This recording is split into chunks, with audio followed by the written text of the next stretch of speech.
A bit of business now. South African President Cyril Ramaphosa says black ownership in the mining sector has reached 39%, amounting to an estimated 640 billion rand.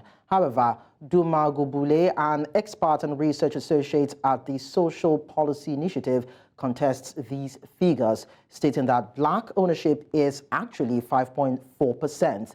This debate stems off the transformation within the industry since 2004, when black ownership stood at a mere 2%, as outlined in South Africa's mining charter. President Ramaphosa highlighted these changes in his opening address at the Investing in African Mining Indaba in Cape Town, attended by nearly 10,000 participants. Despite the disputes, mining remains a pivotal economic contributor, accounting for about 60% of South African exports by value. The contrasting perspectives underscore ongoing discussions about the true extent of transformation in the nation's mining sector. And now joining me to discuss this, I have Duma Gquabule, who is the Research Associate Social Policy Initiative, and he will be talking further on this. Thank you so much for joining us on the news. Thank you so much for the invite. Now, the mining Indaba enters its 30th anniversary this year. What is your assessment of its achievements in the last 3 decades? Well, the mining Indaba is one of the premier destinations for the global mining industry. And so executives come here every year to discuss, latest trends in the mining industry. And obviously, South Africa is a major player in the mining industry. Traditionally, we're a big producer of gold, the largest in the world, and diamonds. But the composition over the last 30 years of South Africa's mining industry has transformed significantly. We are no longer a major gold producer or international gold producer or a major diamond producer. So the largest commodities at the moment is platinum, number one, where we have the largest platinum production in the world, coal, iron ore, and also coal, iron ore, and gold. Yeah, so sorry, those are the top four. And then you also have chrome, manganese, and diamonds at the other side of it. So it's still a large industry. It employs about 500,000 people. It also contributes about 6% to South Africa's GDP. However, it is going through a difficult time at the moment. We have had unprecedented power cuts in South Africa. We had last year was the worst year in South African history in terms of power cuts. We had about 7,000 hours of power cuts throughout the year.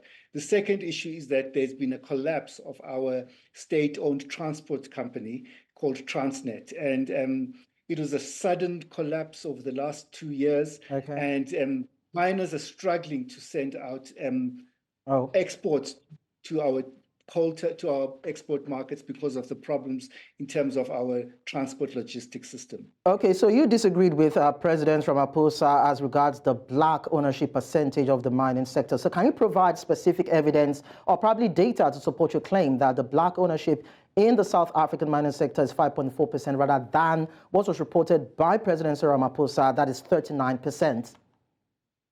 Okay, first of all, I just have to say, South Africa came from apartheid history where black people, there was no ownership by black people. So the government put in place what is called black economic empowerment policies, and they had a mining charter, an agreement with the mining industry that they would transfer 25% to black ownership.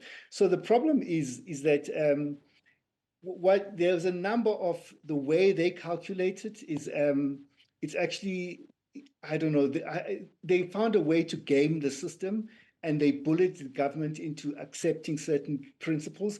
But I measure actual ownership by black people in the country. So the largest black ownership is by Patrice Motsepe, African Rainbow Minerals, which is a diversified mining company. He's the president of the Confederation of African Football, and that's number one. So he's diversified mining producer. Number two is a company called Exxaro, which is a coal producer where there's about 20% black ownership. So I've documented all the top 15 companies on the Johannesburg Stock Exchange. They have got a market capitalization in dollars of more than 80 billion rands.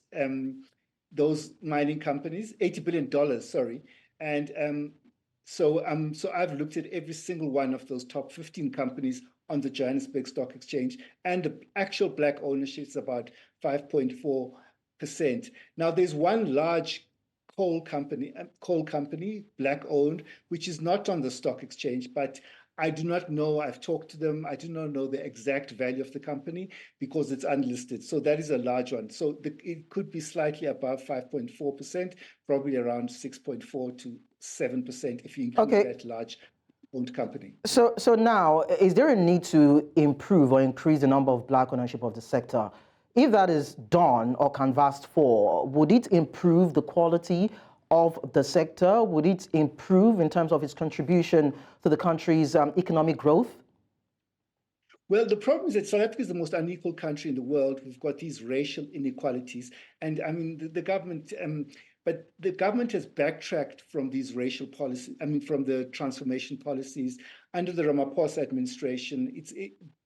Basically nothing has happened in terms of transformation policies under the Ramaphosa, which is strange because he made a lot of his fortune in the mining industry and the banking industry because of transformation policies. But he has actually said nothing.